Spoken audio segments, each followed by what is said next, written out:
السلام علیکم ورحمۃ اللہ وبرکاتہ۔ اللہ سے دعا کرتے ہیں کہ آپ لوگ خیریت سے ہوں گے۔ تو یہ ویڈیو جو ہے یہ کوشچن آنسر راؤنڈ ہوا ہے، اور جس کے بارے میں جو ہے علی مرزا نے کافی ساری چیزیں بولی ہیں، اور مفتی طارق ورسز مفتی فضل اور حضرت ابو بکر رضی اللہ اور مولا علی علیہ السلام، اور اس میں انہوں نے ان سے بہت ساری چیزیں پوچھی گئی ہے، اور ٹائٹل آف ابو بکر رضی اللہ عنہ اور صدیق اکبر ٹائٹل فرام قرآن، اور ہدایت میں اسپیسیفک ابو بکر رضی اللہ کا ٹائٹل، اور مولا علی رضی اللہ عنہ صدیق اکبر فضائل میں ضعیف ہدایت۔ تو بہت سارے سوال جواب اس ویڈیو میں آپ کو ملے گے دیکھنے کو۔ آپ اس ویڈیو کو ضرور دیکھیں اور دوسرے تک پہنچائیں، اور اللہ ہم سب کا ہدایت کا راستہ آسان کرے، اور اللہ ہم سب کے چھوٹی بڑی گناہوں کو معاف فرمائے، آمین ثم آمین۔ السلام علیکم ورحمۃ اللہ وبرکاتہ۔ ولا حول ولا قوة الا باللہ، حسبنا اللہ ونعم الوکیل۔ یا حی یا قیوم برحمتک استغیث، لا الہ الا انت سبحانک انی کنت من الظالمین۔ ربنا آتنا من لدنک رحمة وهیئ لنا من امرنا رشدا۔ اللهم صل على محمد وعلى آل محمد وأصحاب محمد وأزواج محمد وأمة محمد أجمعين إلى يوم الدين آمين۔ الحمد للہ رب العالمین والصلاة والسلام علی سید الانبیاء والمرسلین وعلی آلہ واصحابہ اجمعین الی یوم الدین۔ الحمدللہ آج 18 اگست 2024 کو سنڈے کے دن ہمارا یہ پبلک سیشن نمبر 160 ہونے جا رہا ہے۔ آپ کے یہ ریئل ٹائم کوسچنز پرچیوں کی شکل میں میرے پاس آ چکے ہیں، انشاءاللہ تعالی ہم انہیں بعد میں ڈسکس کریں گے۔ پہلے کرنٹ افیئر کے طور پر ایک ایشو ڈسکس کرنا ہے۔ پچھلے ویک چونکہ ہماری گفتگو کافی زیادہ ہو گئی تھی، آلموسٹ 2 گھنٹے کی کرنٹ افیئر کے اوپر، اس لیے اسے سکپ کرنا پڑا، ورنہ پچھلی دفعہ ارادہ تھا کہ اسے ڈسکس کیا جائے۔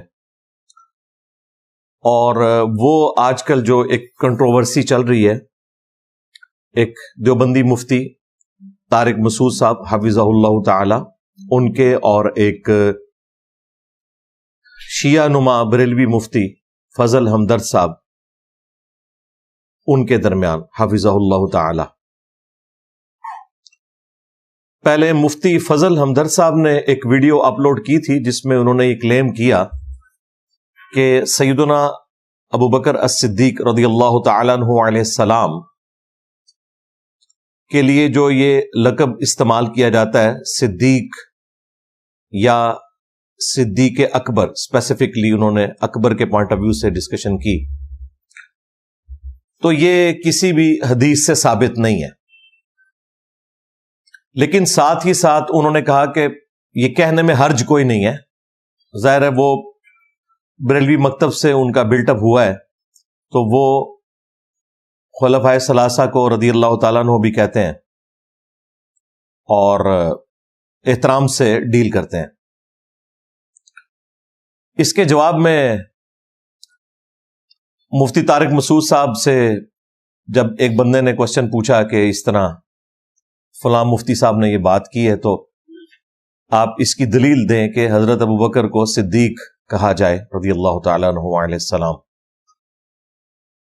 تو انہوں نے بجائے قرآن و سنت سے دلیل دینے کے شارٹ کٹ استعمال کیا، اور انہوں نے کہا کہ اس کے اوپر اجماع امت ہے،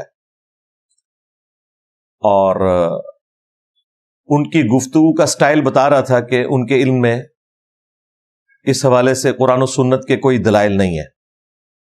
بعد میں انہوں نے دلیل بھی دینے کی کوشش کی تو ایک جنرل آیت پڑھی جس کا کوئی لینا دینا نہیں تھا اسپیسیفکلی کسی صحابی کے ساتھ۔ حدیثیں تو ویسے یہ لوگ نہیں پڑھتے، ظاہر ہے ان کی تربیت اپنے بزرگوں کی تعلیمات کی روشنی میں ہوئی ہوئی ہے۔ الٹیمیٹلی ایک کمزور پوائنٹ ہاتھ لگ گیا مفتی فضل ہمدرد صاحب کے، انہوں نے پھر ریبٹل کیا اور انہوں نے کہا کہ دیکھا میں نے کہا تھا ان کے پاس کوئی حدیث موجود نہیں، کوئی دلیل موجود نہیں ہے، اور خود مفتی صاحب نے بھی مان لیا کہ یہ تو ہمارا اہل سنت کا اجماع چل رہا ہے۔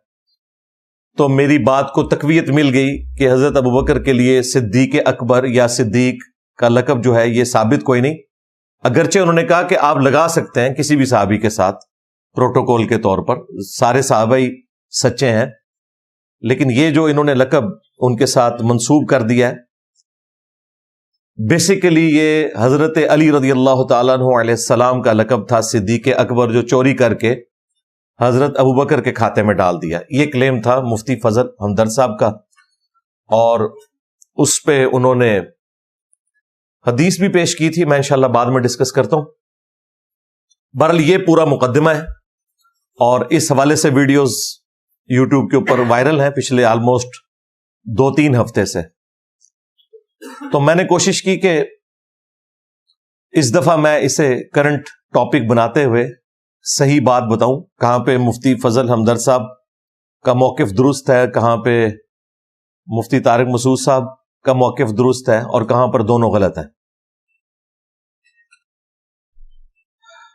اب ان کی ویڈیوز ظاہر ہے ہم اس میں نہیں چلائیں گے کیونکہ کاپی رائٹس کا بھی ایشو ہوتا ہے، جب تک ہمیں یقین نہ ہو کہ اس حوالے سے کوئی خطرہ نہیں، اس وقت تک ہم اس طرح کوئی ویڈیو چلاتے نہیں۔ آپ کو یوٹیوب پہ ان کی ویڈیوز مل جائیں گی، اور یہ پورا مقدمہ آپ کو سمجھ آ جائے گا جو میں آپ کے سامنے رکھ رہا ہوں۔ ہمارا پوائنٹ آف ویو یہ ہے کہ مفتی فضل ہمدرد صاحب کا دعویٰ کافی حد تک درست ہے اس حوالے سے کہ اہل سنت کے ہاں ویسے تو یہ چیز اسٹیبلش ہو چکی ہے، اہل سنت سے مراد آج کل کے جو سو کالڈ سنی ہیں، یعنی بریلوی اور دیوبندی یا حنفی شافعی مالکی حنبلی، کہ وہ فضائل کے اندر ضعیف روایتیں بھی ایکسپٹ کر لیتے ہیں۔ فضائل اعمال ضعیف اور جھوٹی روایتوں کا پلندہ ہے، اور اس کا دفاع کرنے کے لیے مفتی طارق مسعود صاحب بھی سامنے آتے ہیں، الیاس گھمن صاحب بھی، باقی لوگ بھی، کہ جی فضائل میں تو ضعیف روایتیں بھی چل جاتی ہیں، ہم نے کون سا اس سے عقیدہ بنانا ہے۔ حالانکہ اکثر جو فضائل کے اوپر احادیث ہوتی ہیں الٹیمیٹلی ان سے عقیدہ ہی بنتا ہے۔ اب یہ انگوٹھے چومنے والے جو روایت ہے یہ بھی 3-4 اسناد موجود ہیں، لیکن چونکہ وہ بریلویوں نے گود لے لی ہے اس لیے دیوبندی انگوٹھے چومنے کو بدعت کہتے ہیں۔ بھائی اب تم بھی ان ضعیف اور من گھڑت روایتوں کے اوپر عمل کرو، جس طرح وہ ضعیف روایتوں کے اوپر عمل کر رہے ہیں، جبکہ تمہاری جو فقہ کی مشترکہ کتاب ہے در مختار، اس کے اوپر جو حاشیہ لکھا گیا ہے رد المحتار کے نام سے، جسے فتاوی شامی بھی کہا جاتا ہے، اس میں باقاعدہ لکھا ہوا ہے کہ جب آپ اذان میں محمد رسول اللہ صلی اللہ علیہ وآلہ وسلم کا نام مبارک سنیں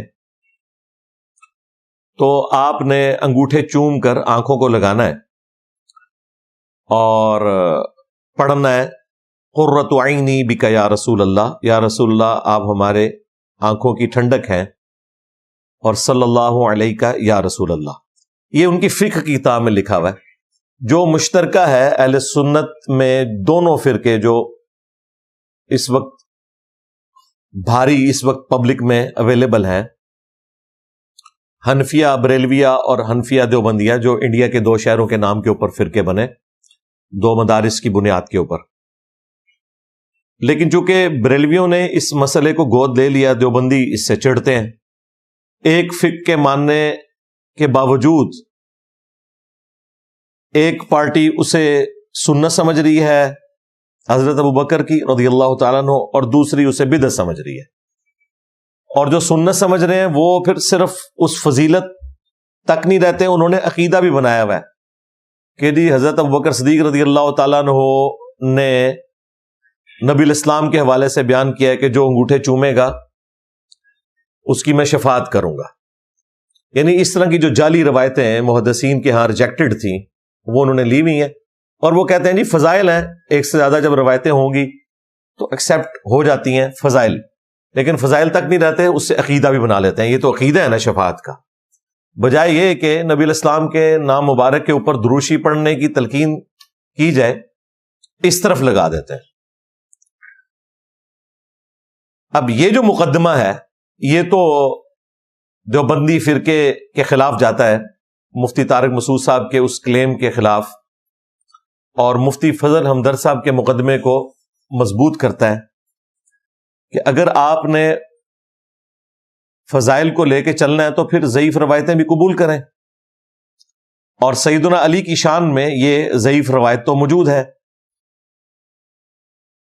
سنن ابن ماجہ کے اندر فضائل علی والے چیپٹر میں، اور المستدرک للحاکم میں بھی سیدنا علی کے فضائل کے چیپٹر میں، کہ سیدنا علی خود کہتے ہیں کہ میں اللہ کا بندہ ہوں، میں رسول اللہ کا بھائی ہوں صلی اللہ علیہ وآلہ وسلم، اور میں صدیق اکبر ہوں۔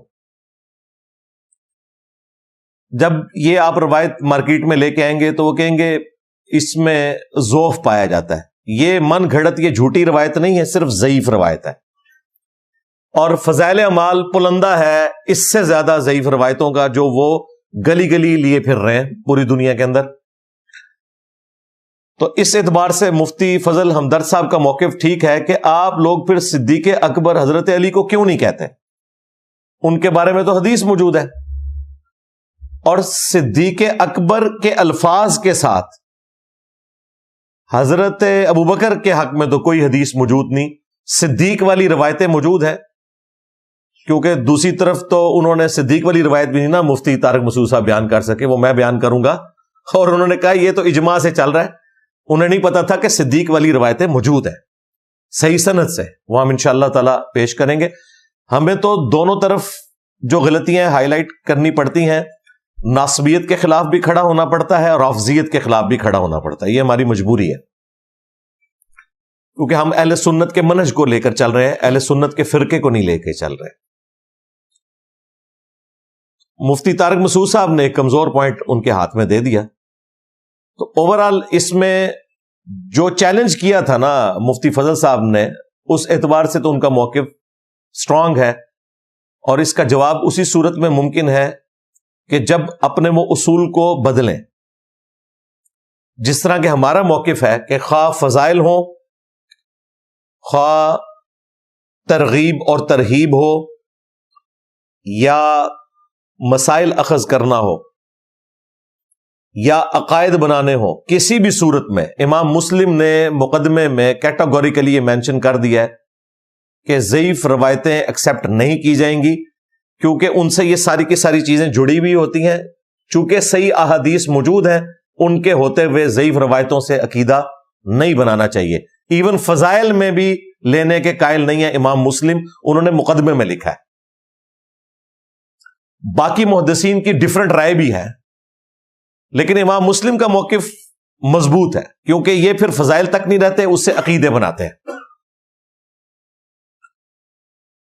تو امام مسلم نے یہ جو مقدمے میں لکھا اس کے تحت تو فضائل اعمال فارغ ہے، لیکن یہ بڑی دو نمبری ہے کہ فضائل اعمال کو آپ نے بغلوں میں لیا ہوا ہو، اور جب آپ کو کوئی ضعیف روایت سیدنا علی کے حق میں بتائی جائے تو آپ کہیں گے جی یہ تو ضعیف روایت ہے۔ اس کا مطلب ہے آپ کسی اصول اور مبادی کے اوپر نہیں کھڑے ہوئے، آپ اپنے فرقے کو لے کر چل رہے ہیں جو ناسبیت سے متاثر ہے، سیدھی سی بات ہے۔ ورنہ تو ایک قانون رکھے نا۔ میں نے سیدنا علی کے فضائل پر اپنی درجنوں ویڈیوز میں بات کی ہے، لیکن میں نے آج تک یہ روایت بیان نہیں کی، میرے علم میں ہے شروع سے، لیکن چونکہ کمزور روایت ہے، ہمارا اصول ہے کہ جب ایک روایت سندن ضعیف ہے تو پھر اسے اس طریقے سے بیان نہ کیا جائے، سوائے ان روایتوں کے کہ جن کے بارے میں دو رائے پائی جاتی ہیں کہ 40% محدثین اسے صحیح سمجھتے ہیں، 60% ضعیف سمجھتے ہیں، یا 60% صحیح سمجھتے ہیں، 40% ضعیف سمجھتے ہیں، وہاں کوئی رائے نکل سکتی ہے، لیکن جہاں یونانیمسلی ضعیف روایت ہو اسے بیان نہ کیا جائے۔ ہمارے استاد مولانا اسحاق صاحب رحمہ اللہ تعالی، ان سے بڑھ کر کون عاشق اہل بیت تھا علیہم السلام اجمعین، لیکن جب ان سے پوچھا گیا کہ کیا حضرت علی کی پیدائش خانہ کعبہ شریف میں ہوئی، انہوں نے کہا روایت تو موجود ہے المستدرک للحاکم میں، لیکن اس کی سند ٹھیک نہیں ہے۔ پھر بعض لوگوں نے کہا کہ جی یہ تو حضرت علی کے فضائل سے چڑھ رہے ہیں، تو پھر میں نے انہیں پھکا دیا تھا کہ اللہ کے بندو، حضرت علی کا کعبہ شریف میں پیدا ہونا کعبے کی فضیلت ہو سکتی ہے، حضرت علی کی فضیلت کہاں سے ہو گئی؟ کعبے کے بارے میں تو جامع ترمذی میں، سنن ابن ماجہ میں حدیث موجود ہے کہ نبی علیہ السلام نے فرمایا کہ ایک عام مؤمن کی حرمت بھی کعبے سے بڑھ کر ہے۔ جب ایک مؤمن کی حرمت کعبے سے بڑھ کر ہے تو سیدنا علی اگر کعبہ میں پیدا ہوتے تو یہ حضرت علی کی فضیلت نہیں، کعبے کی فضیلت بنتی ہے۔ لیکن چونکہ روایت ہی کمزور ہے تو خام خواہ اسے بیان کر کے آپ نے کیا نکالنا ہے؟ ہم تو پھر کسی اصول پہ کھڑے ہوئے ہیں، لیکن یہ دیوبندی اور بریلوی فرقہ کسی اصول کے اوپر نہیں کھڑے ہوئے۔ ضعیف روایتیں جب مخالف کے حق میں آتی ہیں تو پھر انہیں صحیح اور ضعیف کا فرق یاد آ جاتا ہے، اگرچہ وہ فضائل پر ہوں۔ جس طرح سیدنا علی کے بارے میں یہ فضائل پہ تو حدیث لینی چاہیے تھی نا، کہ میں اللہ کا بندہ ہوں، میں رسول اللہ کا بھائی ہوں، میں صدیق اکبر ہوں۔ تو روایت تو ضعیف ہے، جھوٹی نہیں ہے، من گھڑت نہیں ہے، موضوع نہیں ہے، ضعیف روایت ہے، تو اسے ایکسپٹ کریں، اپنے ممبروں سے بیان کریں۔ نہیں کریں گے کیونکہ وہ ایک دراڑ انہوں نے کھڑی کر دی ہے کہ ہم نے حضرت علی کے جو فضائل صحیح احادیث میں آئے ہیں ان کا بھی اقرار نہیں کرنا، انکار تو نہیں کریں گے، ظاہر ہے اقرار بھی نہیں کرتے، اور یہاں پر انکار پر اتر آتے ہیں اور اپنا اصول چھوڑ دیتے ہیں۔ اب اس ٹیکنیکل بحث کے اوپر آ جائیں جو مفتی طارق مسعود صاحب سے ہینڈل نہیں ہوئی، اور انہوں نے کہا کہ یہ ہمارا اجماع چلتا آ رہا ہے۔ پھر انہوں نے ایک جنرل آیت کوٹ کر دی اور کہا کہ اس میں سب سے پہلے مصداق سیدنا ابو بکر ہیں رضی اللہ تعالیٰ عنہ۔ وہ جنرل اس طرح کی کئی آیات قرآن میں موجود ہیں نبی علیہ السلام کے حوالے سے کہ نبی صلی اللہ علیہ وآلہ وسلم سچائی کی دعوت لے کر آئے اور جن لوگوں نے ان کی سچائی کی تصدیق کی، تو وہ تو سارے صحابہ اس میں شامل ہیں، اسپیسیفکلی کسی ایک صحابی کے بارے میں تو نہیں ہے۔ تو میں اب قرآن و سنت کی روشنی میں پورا مقدمہ آپ کے سامنے رکھوں گا اور اسے ثابت کروں گا کہ یہ صحیح الاسناد احادیث میں لقب موجود ہے اور پوری اس کی ڈیٹیلز ہیں اس حوالے سے۔ سب سے پہلے تو یہ سمجھ لیں کہ سورۃ الفاتحہ میں جن انعام یافتہ لوگوں کا ذکر ہوا، صراط الذین انعمت علیہم، اس کا بریک اپ جو ہے وہ سورۃ النساء میں موجود ہے۔ من یطع اللہ والرسول، جو کوئی اطاعت کرتا ہے اللہ کی اور اس کے رسول کی صلی اللہ علیہ وآلہ وسلم، فَأُولَئِكَ مَعَ الَّذِينَ أَنْعَمَ اللَّهُ عَلَيْهِمْ مِنَ النَّبِيِّينَ وَالصِّدِّيقِينَ وَالشُّهَدَاءِ وَالصَّالِحِينَ، تو ایسے لوگ جو ہیں ان کو ساتھ ملے گا قیامت کے دن ان لوگوں کا جو کہ نبی ہیں، صدیق ہیں، شہداء ہیں اور صالحین ہیں، اور کیا ہی اچھے رفیق ہیں اگر قیامت کے دن جنت میں کسی کو ان لوگوں کا ساتھ نصیب ہو۔ یہ جو سورۃ النساء کی آیت ہے وہ سورۃ الفاتحہ کا بریک اپ ہے کہ انعام یافتہ لوگ کون سے ہیں؟ اللہ کے انبیاء علیہم السلام، صدیقین، شہداء اور صالحین۔ یہ باقاعدہ چار آپ سمجھ لیں ٹرمز کے طور پر ہے۔ صدیق ہونا ایک ٹرم ہے۔ انبیاء کے بعد افضل ترین لوگ وہ ہیں جو غیر انبیاء ہیں، نبی علیہ السلام کے اہل البیت میں سے، آپ کے اصحاب میں سے، یا باقی انبیاء کے اہل البیت اور اصحاب میں سے جو صدیق کے مرتبے کے اوپر فائز ہیں۔ ان کے بعد شہداء اور پھر صالحین۔ یہاں شہداء سے مراد جو شہادت علی الناس کرنے والے لوگ ہیں، جو آن دا بہاف آف پروفٹ لوگوں تک دعوت حق پہنچاتے ہیں، وہ شہداء ہیں جو گواہی کے لیے کھڑے ہوتے ہیں۔ اور جو اللہ کی راہ میں قتل کر دیا جائے اسے بھی ہم شہید اس لیے کہتے ہیں کہ وہ اللہ کے لیے اپنی جان دے کر پریکٹیکلی گواہی دیتا ہے کہ جس دین کو میں پریکٹس کر رہا ہوں یہ حق کے اوپر ہے، اس لیے ہم اسے بھی شہید کہتے ہیں۔ اور صالحین جو نیکوکار لوگ ہیں۔ تو یہ چار لوگوں کا ذکر اللہ تعالیٰ نے سورۃ النساء کے اندر فرمایا۔ اچھا میرے بھائیو، یہ جو آیت مبارکہ ہے سورۃ النساء کی جس میں بریک اپ آیا، کہ جو لوگ بھی اللہ اور اس کے رسول کی اطاعت اختیار کرتے ہیں فَأُولَٰئِكَ مَعَ الَّذِينَ أَنْعَمَ اللَّهُ عَلَيْهِمْ مِنَ النَّبِيِّينَ وَالصِّدِّيقِينَ وَالشُّهَدَاءِ وَالصَّالِحِينَ. تو ظاہر ہے اس میں انبیاء کے بعد جو اعلیٰ ترین درجہ ہے صدیق ہونے کا، اس میں امت کے جو ٹاپ کے لوگ ہیں وہ شامل ہیں.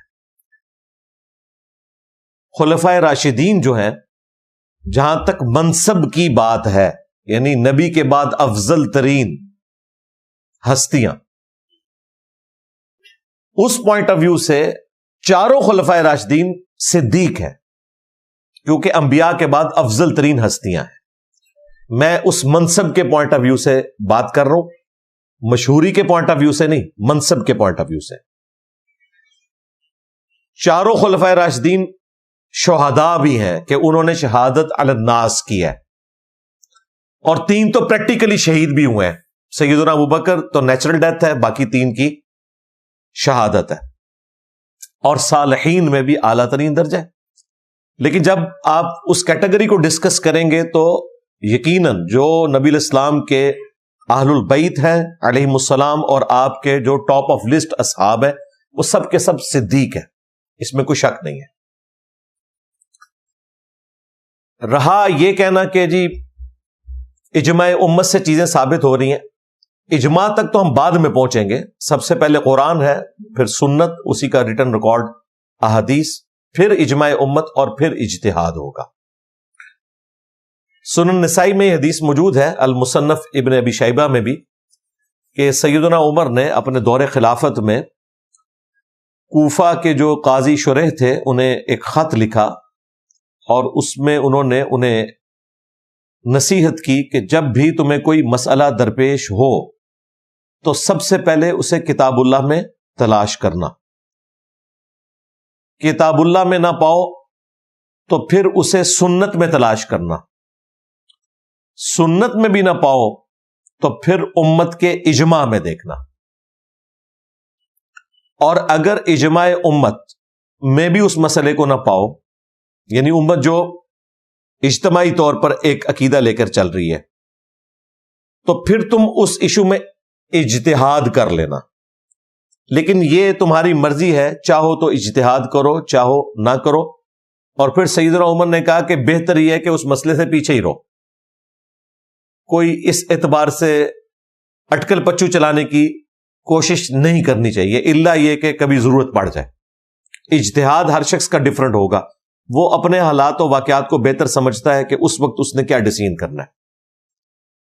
فکس چیزیں جو ہیں وہ 3 ہی ہیں، قرآن، سنت اور اجماع امت. یہ اہل سنت کا منہج ہے کہ آپ نے پہلے قرآن میں دیکھنا ہے، اس کے بعد سنت میں، اور سنت کا ریکارڈ صحیح الاسناد احادیث، اور اس کے بعد اجماع امت. اب مفتی صاحب نے کہا یہ اجماع سے چیز چل رہی ہے، اجماع کی بات بعد میں آئے گی. قرآن و سنت کے واضح دلائل اس کے اوپر موجود ہیں. قرآن کی جو میں نے آیت پڑھی وہ تو جنرل تھی، ظاہر ہے وہ اسپیسیفک نہیں ہے. اسپیسیفکلی سیدنا ابوبکر کے حوالے سے صحیح بخاری اور صحیح مسلم میں احادیث موجود ہے، یہ بیان کرنے کی ضرورت ہے، تاکہ ایک طرف تو یہ پتہ چلے کہ آپ لوگ دفاع صحابہ کہاں تک کر سکتے ہیں، اور دوسری طرف وہ لوگ جو یہ آ کے ببانگے دول کلیم کرتے ہیں کہ جی کوئی حدیث حضرت ابوبکر کے صدیق ہونے پہ نہیں ہے، تو ان کا بھی جواب ان کو مل جائے کہ احادیث موجود ہیں، بخاری مسلم میں موجود ہیں. صحیح بخاری کے اندر حدیث موجود ہے، اللہ کے محبوب صلی اللہ علیہ وآلہ وسلم ایک دفعہ احد پہاڑ کے اوپر تشریف لے گئے تو وہ کانپنا شروع ہو گیا. اس وقت نبی صلی اللہ علیہ وآلہ وسلم کے ساتھ 3 لوگ تھے، سیدنا ابوبکر، سیدنا عمر اور سیدنا عثمان رضی اللہ عنہم اجمعین وعلیہم السلام اجمعین. جب وہ پہاڑ کانپنا شروع ہو گیا تو نبی صلی اللہ علیہ وآلہ وسلم نے اس پہ پاؤں مارا اور فرمایا کہ احد تھم جا، تجھ پر اس وقت ایک نبی ایک صدیق اور 2 شہداء ہیں۔ یہ حدیث بالکل واضح ثبوت ہے کہ نبی علیہ السلام نے اپنے ساتھ جو 3 ساتھی تھے ان میں سے ایک کو صدیق ڈکلیئر کیا اور 2 کو شہداء ڈکلیئر کیا۔ صدیق سیدنا ابوبکر اور سیدنا عثمان اور سیدنا عمر یہ شہداء ہیں جو پریکٹیکلی شہید بھی ہوئے ہیں۔ نبی علیہ السلام کا معجزہ بھی اس میں شامل ہے۔ اسی سے ملتی جلتی ایک حدیث صحیح مسلم پہ ہے، اس میں رسول اللہ صلی اللہ علیہ وآلہ وسلم ہیرا پہاڑ پر تشریف لے گئے جو مکہ شریف میں ہے۔ یہ مدینہ شریف کا واقعہ تھا، وہ مکہ شریف کا واقعہ ہے۔ اس وقت 6 لوگ رسول اللہ کے ساتھ تھے صلی اللہ علیہ وآلہ وسلم۔ 4 خلفائے راشدین سیدنا ابوبکر، عمر، عثمان، علی، اور 2 سیدنا طلحہ اور زبیر رضی اللہ عنہم اجمعین وعلیہم السلام اجمعین۔ تو ہیرا پہاڑ بھی کانپنے لگا۔ ہماری تو عقیدت ہے کہ وہ نبی علیہ السلام کی محبت کی وجہ سے جھوم اٹھا۔ دیکھیں بخاری مسلم میں حدیث ہے، احد ایک پہاڑ ہے جو ہم سے محبت کرتا ہے اور ہم بھی اس سے محبت کرتے ہیں، یعنی پہاڑ ہو کر وہ نبی علیہ السلام سے محبت کرتا ہے۔ صحیح مسلم میں حدیث ہے، نبی علیہ السلام کہتے ہیں کہ میں اس پتھر کو آج بھی پہچانتا ہوں جو میری بعثت سے پہلے مجھے سلام کیا کرتا تھا۔ یعنی نبی علیہ السلام ابھی پیغمبر بن کر مبعوث نہیں ہوئے تھے، اور نبی علیہ السلام جب وہاں سے گزرتے تو وہ آپ کو سلام کیا کرتا تھا۔ انبیاء کرام علیہ السلام کو اللہ تعالیٰ نے یہ کوالٹی دی ہے کہ انہیں سرکش جن اور انسانوں کے سوا ہر مخلوق پہچانتی ہے کہ وہ اللہ کے پیغمبر ہیں۔ یعنی جتنے بھی جاندار ہیں، خواہ وہ پہاڑ ہوں، ان کے اندر بھی زندگی موجود ہے جیسا کہ اللہ نے رکھی ہے، خواہ وہ درخت ہوں، خواہ وہ چوپائے ہوں، سب کے احساسات ہیں جو اللہ تعالیٰ نے رکھے ہوئے ہیں ان کے اندر۔ یہ ساری مخلوقات پیغمبروں کو پہچانتی ہے کیونکہ یہ اللہ کے باغی نہیں ہیں، یہ نیچر کے اوپر ہے۔ اسی لیے دیکھیں نا، وہ جو میں نے حدیث بیان کی تھی سنن ابی داؤد سے، مسند احمد سے، کہ ایک اونٹ نے نبی علیہ السلام کو شکایت کی۔ اب اونٹ کو کس نے بتایا کہ یہ اللہ کے نبی ہیں؟ جانوروں کو پتا ہوتا ہے، جانداروں کو پتا ہوتا ہے کہ یہ اللہ کے پیغمبر ہیں صلی اللہ علیہ وآلہ وسلم۔ بخاری مسلم سے میں نے حدیث بیان کی تھی کہ کھجور کا وہ تنا جس سے نبی علیہ السلام ٹیک لگایا کرتے تھے، جب آپ کے لیے ممبر بنایا گیا تو اس نے دھاڑے مار مار کر رونا شروع کر دیا، اور صحابہ کرام پریشان ہوئے کہ یہ رونے کی آواز کہاں سے آ رہی ہے۔ غوث پاک بیٹھے ہوتے تو بتا دیتے کہ ایدے چپی آندھی ہے۔ ہائے ہائے ہائے، کتنے گیا میرا دماغ، میرے نبی سا ہے ہی کوئی نہیں، تیرے بابے تھے شے ہی کوئی نہیں۔ اور غوثوں کے غوث وہاں بیٹھے تھے، انہیں پتہ ہی نہیں چلا۔ وہ تو نبی علیہ السلام تشریف لائے، آپ ممبر کی طرف نہیں گئے، سیدھے اس تنے کی طرف گئے، اسے ہاتھ پھیرا، اور صحابہ کہتے ہیں کہ سسکیاں لیتے ہوئے جس طرح اونٹ کا ایک بچہ خاموش ہوتا ہے نا، وہ تھم گیا۔ اور پھر آپ نے فرمایا کہ میں اس سے ٹیک لگا کر خطبہ دیتا تھا، تو اب یہ اللہ کے ذکر سے محروم ہوا اس اعتبار سے کہ میں ممبر پہ جاؤں گا۔ تو اللہ کے ذکر کی محرومی، اور وہ بھی رسول اللہ کی مبارک زبان سے صلی اللہ علیہ وآلہ وسلم، اس حال میں کہ آپ نے اس پہ ٹیک لگایا ہو، اس سے محرومی کے غم میں یہ رونا شروع ہو گیا۔ تو جتنے بھی جاندار ہیں یا جمادات ہیں، یہ سب کے سب پیغمبروں کو پہچانتے ہیں۔ تو نبی علیہ السلام کی اس حدیث کی طرف آئیں جو صحیح مسلم کی، آپ صلی اللہ علیہ وآلہ وسلم نے ہیرا پہاڑ سے فرمایا کہ ہیرا تھم جا، اس وقت تجھ پر نبی، صدیق اور شہداء کے سوا اور کوئی نہیں ہے۔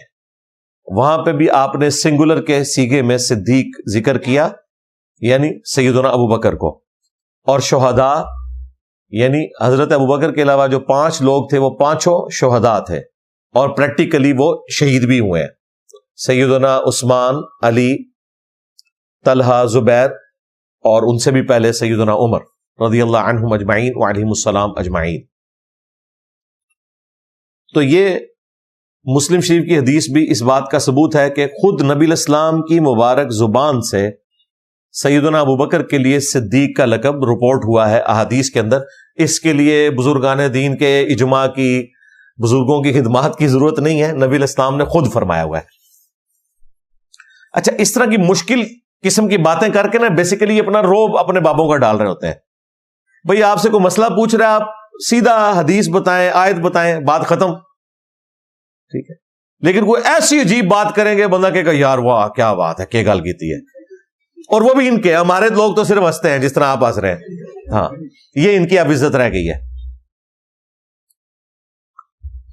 اچھا، ایک جو لقب صدیق، یہ تو مرتبے کے پوائنٹ آف ویو سے بات ہو رہی تھی، پلس آپ لقب بھی کہہ لیں، لیکن اسپیسیفکلی جو صدیق کا لقب سیدنا ابوبکر کو ملا وہ الاسراء والمعراج واقعے کی تصدیق کی وجہ سے ملا۔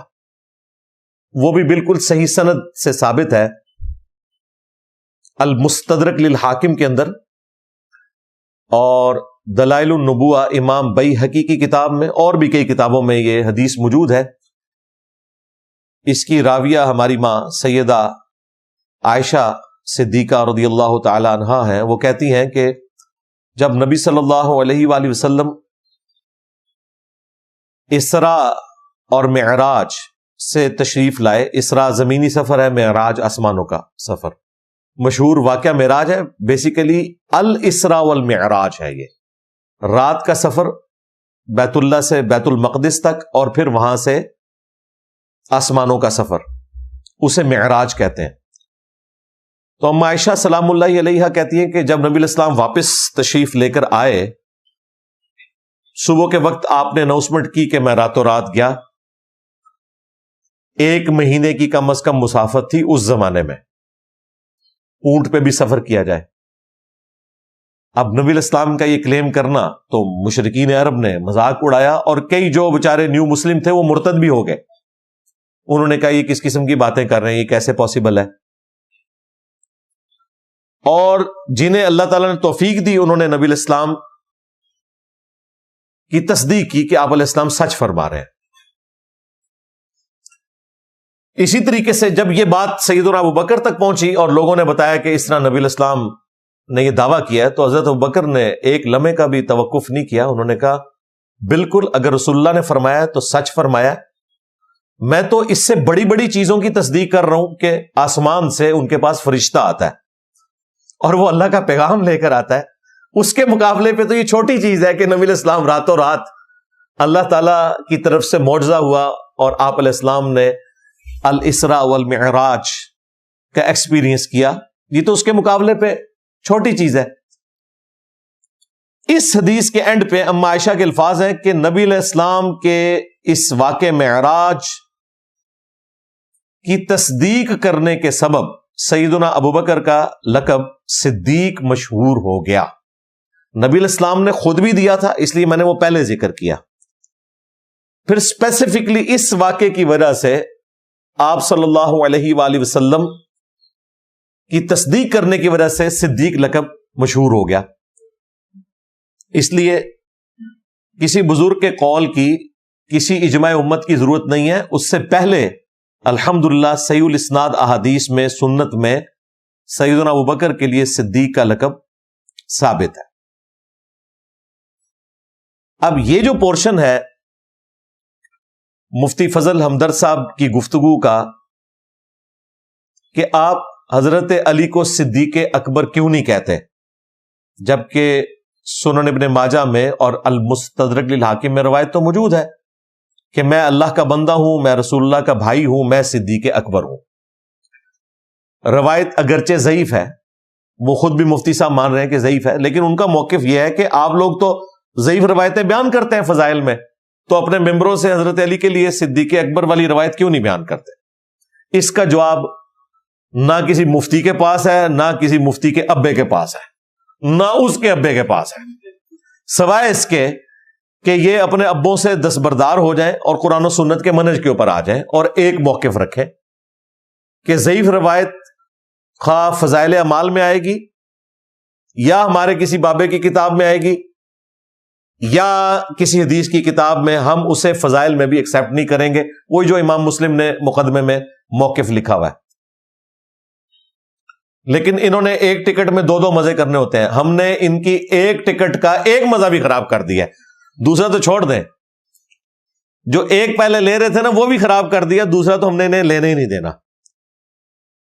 ان لوگوں نے اہل سنت کے منہج کی ترویج کرنی ہے اور لوگوں کو اہل سنت کا منہج بتانا ہے، جن بیچاروں کو خود اہل سنت کا منہج کلیئر نہیں ہے۔ اس پوائنٹ آف ویو سے اتنے پورشن میں جو مفتی فضل ہمدرد صاحب کا موقف ہے وہ سٹرانگ ہے، اور اس کا جواب ان کے پاس نہیں ہے سوائے اس کے کہ یہ اپنے پرانے موقف سے رجوع کریں یا پھر ہمارے والے موقف میں آ جائیں۔ اب ہمیں تو نہیں کوئی کہہ سکتا اس حوالے سے، ہمارا تو موقف ہے کہ ضعیف روایت کسی بھی صحابی کی شان میں ہو، اگر محدثین اسے اجماعی طور پر یونانیمسلی ضعیف سمجھتے ہیں، اسے بیان کرنے کی کوئی ضرورت نہیں ہے۔ کیا صحیح روایتیں ختم ہو گئی ہیں دنیا سے؟ امام مسلم نے بھی مقدمے میں لکھا ہے کہ جو لوگ اپنی کتاب میں کثرت کے ساتھ روایتیں جمع کر رہے ہیں اور صحیح اور ضعیف کا فرق نہیں کر رہے، ایسے لوگ عالم کہلانے کی بجائے جاہل کہلوانے کے زیادہ حقدار ہیں۔ امام مسلم اپنے زمانے کے محدثین کو کہہ رہے ہیں کہ جنہوں نے زیادہ سے زیادہ روایتیں جمع کی ہیں اور صحیح ضعیف کا فرق نہیں کیا، انہیں جاہل ہی کہنا چاہیے۔ اب یہ علماء کے لیے اسائنمنٹ ہے کہ وہ اپنے زمانے میں کن بزرگان دین کو کہہ رہے تھے، ظاہر ہے مجھ سے متاثر ہو کے تو علماء پہ نہیں وہ بول رہے تھے۔ اب یہی بات میں کر رہا تھا تو انہوں نے کہنا تھا انجینئر صاحب علماء پر بھونکتے ہیں۔ امام مسلم کے لیے نہیں کہیں گے کہ علماء پر بھونکے ہیں وہ، کیونکہ وہ تو بڑی پرسنالٹی ہیں۔ تو الحمدللہ اس زمانے میں امام مسلم کے جانشین ہم ہیں اللہ کے فضل سے۔ اس زمانے میں انہیں سمجھ آ گئی تھی کہ یہ امت کے ساتھ بہت بڑے لیول کا فراڈ ہو رہا ہے، جو روایتیں دھڑا دھڑ لکھتے جا رہے ہیں کتابوں میں، اور وہ لوگ کہتے ہیں جی ساڈیاں بھی آئے ہیں اسی دکھاواں گے تو ضعیف کہہ دو گے۔ جی بالکل، کیوں نہیں کہیں گے؟ وہ ضعیف ہیں تو اسی لیے ہماری مین سٹریم کی کتابوں میں نہیں نہ آئی ہوئی، اور محدثین نے ان روایتوں کے اوپر کلام کیا ہوا ہے۔ تمہاری تو کوئی بھی چیز جس میں تم تفرد کا شکار ہو وہ بخاری مسلم سے نکلتی ہی نہیں ہے۔ نماز ہی نہیں ثابت ہوتی، نماز بھی نکلی تمہاری تو قادیانیوں والی نکلی۔ پہلے تو صرف چشتی رسول اللہ اور تھانوی رسول اللہ کے حوالے سے تمہیں تکلیف اٹھانی پڑتی تھی، اور غلام احمد قادیانی دجال والی گالی تمہیں مجھ سے پڑتی تھی۔ اب تو بات آگے چلی گئی ہے کہ تمہاری نماز بھی قادیانیوں والی نکلی۔ قادیانی جو ہے بخاری مسلم کے طریقے کے اوپر نماز نہیں پڑھتے، وہ حنفی ہیں، خود انہوں نے مانا کہ ہم حنفی ہیں۔ اس سے بڑا کیا فراڈ ہوگا کہ ایک طرف اس دجال کو جھوٹا نبی کلیم کیا ہوا ہے اور مقلد ایک امتی کا ہے۔ یا تو امام حنیفہ کو بھی امتی نبی بناتے ہیں نا، تو کہتے ہیں ایک امتی نبی دوسرے امتی نبی کا مقلد ہے۔ اس سے ان کا آپ ذہنی پستی کا لیول دیکھ لیں۔ اور یہ باقاعدہ ان کے خلیفہ کی ویڈیو ہے کہ ہم امام حنیفہ کو فالو کرتے ہیں فقہ میں۔ We follow generally Imam Abu Hanifa's fatwa were very largely accepted by the ulama, and unless we find reasons to disagree with him, we would generally follow the fiqh Hanafiya. Investigate personally directly. The overbearing principle should be that you follow Hazrat Imam Abu Hanifa. This is the entire attitude of Jamaat Ahmadiyya. اور practically آپ دیکھ لیں، آپ کو فرق نہیں نظر آئے گا کہ یہ حنفی بریلوی کھڑے ہوئے ہیں، حنفی دیوبندی کھڑے ہیں یا حنفی قادیانی کھڑے ہوئے ہیں۔ ہمارا کوئی اسٹوڈنٹ رفع الیدین شروع کر دے تو یہ کہتے تھے عنقریب قادیانی ہو جائے گا۔ وہ تو میں نے بتایا کہ بھائی قادیانی تو تمہارے بھائی ہیں۔ غوث پاک کی 11ویں کھاتے رہے، اور غوث پاک کی نماز کا طریقہ تو بخاری مسلم والا نکلا جس کے مطابق ہم پڑھ رہے ہیں، اور تمہارا طریقہ جو ہے وہ بغیر رفع الیدین کے۔ کسی ایک 11ویں پر شیخ عبد القادر جیلانی کی کتاب سے ذرا نماز کا طریقہ ہی بتا دو۔ بخاری مسلم کو تو آپ بیان کرنے کی توفیق ہی نہیں رکھتے، آپ لوگوں نے قرآن نہیں کبھی بیان کیا، تو چلو اپنے بابے کی وہ کتاب پڑھ دو، غنیۃ الطالبین، جس کے نام کے اوپر 11ویں کھا رہے ہو، کہ اس میں نماز کا طریقہ کیا لکھا ہوا ہے، نہیں بتا سکتے۔ یہ ٹوٹل ان کی اوقات ہے علمی لیول کے اوپر۔